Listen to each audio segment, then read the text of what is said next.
Again, welcome to C++ programming language course. This is Unit 1, lecture number 2. Our main objective is to go through what is a programming, what is a software, why to learn C++, and learning other programming languages. Here we are going to compare C++ and Java program. The major difference between the two is that in C++, when we create our source file and we compile it, we are going to get the executable file, then we run it. But in Java, when we create a source file and we compile it, we get a bytecode, and now we have to use the Java virtual machine to translate it or to get the executable file. So C++ is a little bit faster than Java. And also C++, because again, when we compile it, we get the executable file. It normally can be run by one CPU that understand. But again, Java, because we have to use the Java virtual machine, any computer architecture, whether it's a mobile computing, desktop, mainframe, supercomputers, as far as the computer have Java virtual machine, we can be able to again run the Java applications. So again, our main objective here also, we are going to go through a simple C++ program and also to know programming style and documentation, then the difference between the syntax errors, runtime errors, and logic errors. So here we say a computer program, also known as software, are instructions to the computer. So without a computer program, the computer cannot do anything. So the computer program is an instructions that tells the computer to perform a specific task. So here we said without programs, a computer is an empty machine. So computers normally do not understand human languages. They have their own language, which we call the machine language, in the form of binary number system, 0101. So first, programming languages, we start with the machine language. A machine language is a set of primitive instructions built into every computer. The instructions, again, are in the form of binary code. So it's only 0 and 1 digits, 0, 1. Now, the instructions also can have, we have to enter in binary code for various instructions. But also the program with native machine language is very difficult for us to understand.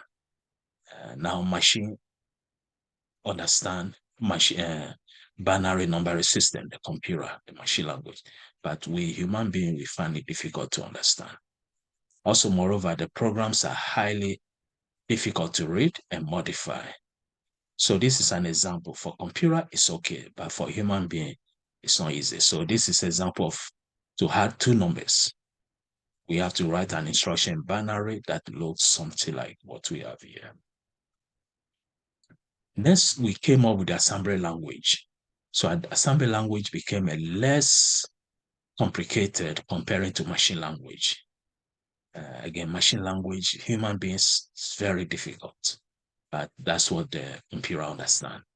Assembly became almost in a form of English, but with assembly language, we need something we call the assembler to again translate the assembly language to machine language, because again, computer only understand machine language. So here we say that assembly languages were developed to make programming easy, especially for human programmers. Now, since the computer cannot understand assembly language, however, a program called the assembler is used to convert the assembly language programs into machine code. Then next we have what we call our generation now, high-level languages. Example would be the C++ or Java, Python, etc. So these languages are almost like English form. But the same apply to the assembly language. We have a special program called either the compiler or interpreter that will convert the higher level language to machine language. Again, the computer always understands machine language. So compiling the source code, and the process is almost the same as Java. So normally first thing we create in C++ is our source file or the source code. So a program written in higher level language is called a source program, maybe in the form of English. But since computer cannot understand the source program, again, we need a compiler. So in C++, we are going to use a compiler that can translate the source program into machine language, a program called the object program. Now, the object program is often then linked with other supporting library code or library files before the object can be executed on the machine. So this is the form. First, we create our own source file. We use the IDE or any compiler to compile it. Then we get object file. Then if we need any library file that we included in our source file, we are going to link it before we run it and get our executable file. Next also is an operating system. So an operating system is a very important software that we need. It's also a system software. So a system software is any computer that interacts with the computer hardware. The operating system normally manages and also coordinate all the activities of the computer hardware. So for example, I use Microsoft Word to create a document. If I want to print the document, the printer will communicate with the operating system. So that's what we have the levels here. The lower level is our hardware. We have the printer, the CPU, memory, etc.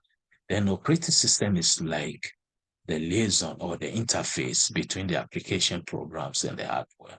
So my Microsoft Word is application program.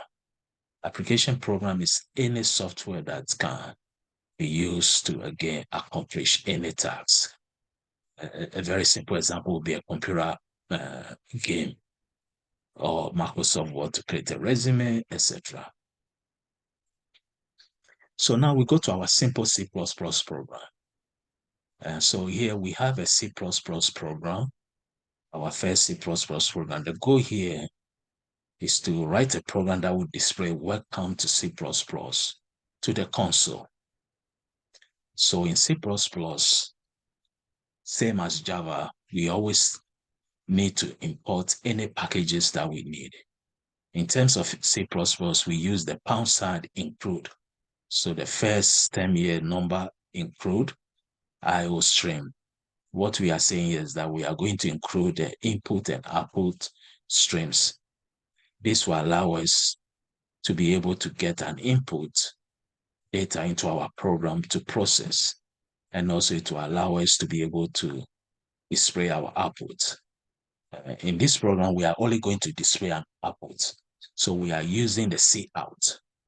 So without including the IO stream, we cannot use the cout. So in C++, we use cout and then the double left arrows to, again, display a message. Here we are displaying a string. So a string always in double quotation. Again, later on, we are going to discuss about different data types in C++ language. But the string means the items here should be in double quotation. Then end line or endo make it possible that when we display the information here, welcome to C++, this will make it possible to move the cursor to the next line. So end line or endo allow the cursor to move to the next line. Now, because C++, our main program here, is expecting a returning data type of int, anytime we finish, we are going to return 0.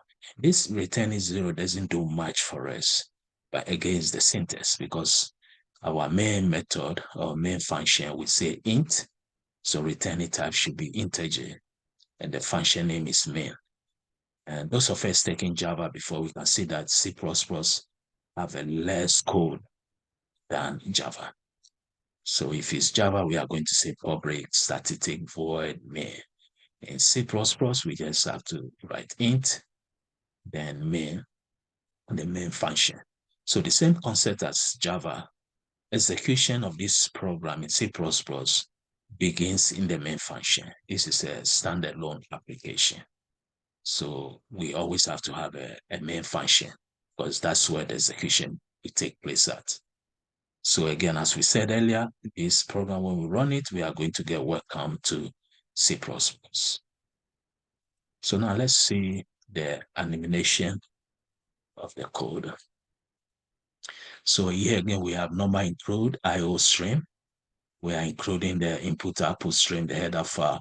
And also we are using namespace std. This is the standard library file. So we have to write the two together, normal include IO stream using namespace std. Now in some compilers or in the previous C++ compilers, we normally don't use the using namespace std. We can just say normal include iostream.h. That's the header file. But most compilers now support this syntax. So again, this two first line is to include our standard library file. And the reason why we need a input output stream so that we can use the cout for now. This is the only thing we are using. So we have our main function. Always we are going to have our main function. This is where the execution takes place at. And we are going to print welcome to C++. Now in my program, I'm going to use the def C++ IDE, which is the broad shared. So I copy the code here just to save some time. And I'm going to start my C++ IDE, which is the broad shared dev C++. Again, our first lectures, we said you can use Visual Studios if you want to use the Visual Studios, or if you want to use the JGraphs. There are so many IDEs available. So here I'm going to go to File, New, and I'll get a new source file. You don't need to create a project because this is a very small program. So what I did, I just copy and paste. The next thing I'm going to do is to save it. And also when you are saving C++ file, the extension should be .cpp. So I have .cpp, click save. So the first thing I'm going to do here, I'll click on the execute, and I'm going to compile it. Or you can also say compile and run at the same time. But I'm going to compile first. And this is our output area. Here the errors is 0, the one is at 0, which means we are able to compile successfully. And this area again is where I will call the test editor. So this is where we write our source. Now, next since compiler is okay, compiling is okay. Now I'm going to run it now. So we should get our output now. So our output again is given to us here, which is welcome to C++. Again, this is a console application. Hopefully in the future, we are going to write GUIN or graphical user interface or graphics application. So that's how we use the broad-shared dev C++.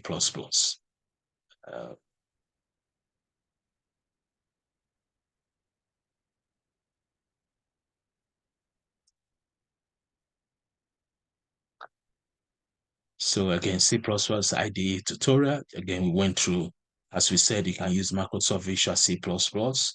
I'm using the dev C++. We also have Eclipse, etc. So many IDEs. So this is our next program. And again, the same thing we are doing. We have our input and output stream using namespace std. But this time we are going to print 3 lines. You can see that each line or each cout, we end it with end line. So we are going to print all these 3 sentences in 3 different lines. So let's see the code here again. So the same thing we include. Then the difference is that instead of only 1 cout, we are going to print 3 lines. So let's run this code. It should take a few seconds. And I'm going to delete this because I don't want to change the name of the file. And I'm just going to save it and run it. I'm going to compile again, make sure there's nothing. So we have 0 errors, 0 warning. Then I'm going to run it. And this is our output. So we have 3 lines. Now I'll go here and I'm going to remove the end line. Then we'll see that the 2 items will be on the same line. Now, when you edit any the source file or you change it, make sure you save it. Then here, since I compiled before, I'm just going to run it straight. Okay, so you can see it didn't change yet. Maybe I didn't save it well. So let's click save again. And actually, I need to compile it. Otherwise, it's using the previous state. So let's see if the new compiling. Okay, then let's run it again. Yeah, so we can see now programming is fun, fundamental first. So because we don't have no end line, the two items, the two CRT is in one line. Then here we have end line, so it moves to the next line.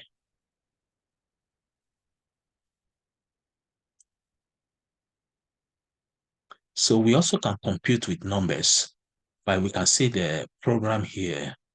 Again, we have the numbers here or the arithmetic expression here in double quotation. So this will still be the string. If we want to compute or do some arithmetic operation, we have to remove it from the double quotation. So the second C out will give us the value. Again, I don't want to go through what is a main function, what is a IO stream. We already went through that. So let's try this program and see what we are trying to say. I'm going to copy it again. And then I'll use my depth. So you see what will happen. The first 10.5, the arithmetic expression, we will see it because it's in double quotations, a string. But the second will be a value, the result.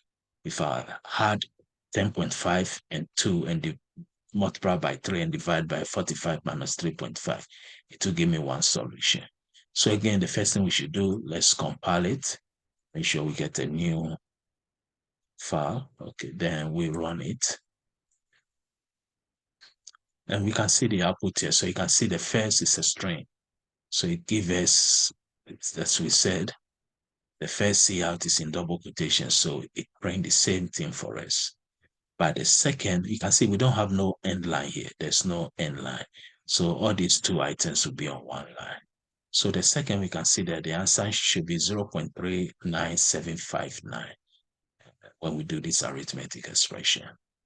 If I want to put everything in a separate line, we can come here and then let's try that one, put end line here. I'm going to save it. Then we compile again and then we run it. So here we can see the two separate. So that's the first C out is a string. The second C out will do the calculation for us because the values are not in double quotation.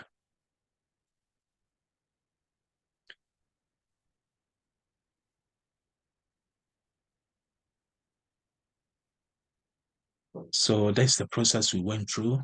The first, we are going to create our source file. Then we compile it. If there's no any error, then we run it. In the future, we are going to run programs whereby there will be errors and we have to correct our errors. So most of the IDE, as we said, we have so many of them, but I just list three. Visual Studio is very common, and normally I like using the brochure, that C++. JGraphs also is very good. Vectors is also very good. Now, programming style and documentation, you can see that as the lectures keep going, we may learn a lot of things, get some experience. For example, don't do too much comments. Comments are explanation of the code whereby the compiler ignore it. For example, when I wrote my code, I would like to start with my name, the date, and also the course that I'm taking. So in this case, I'll put everything in a comment, and we shall talk about comment in the future. Proper indentation and spacing lines, it improved the readability, it improved the reading, easy to read and understand. Block styles, normally we are going to use the curly braces and put our expressions in one unit. Now, in any programming language, we have three types of errors. The syntax error sometimes will be called a grammatical error. Runtime error means the program, there's no any error, but when we run it, we get a wrong result. There's no answer. A very simple example is dividing a value by 0, and you get a runtime error.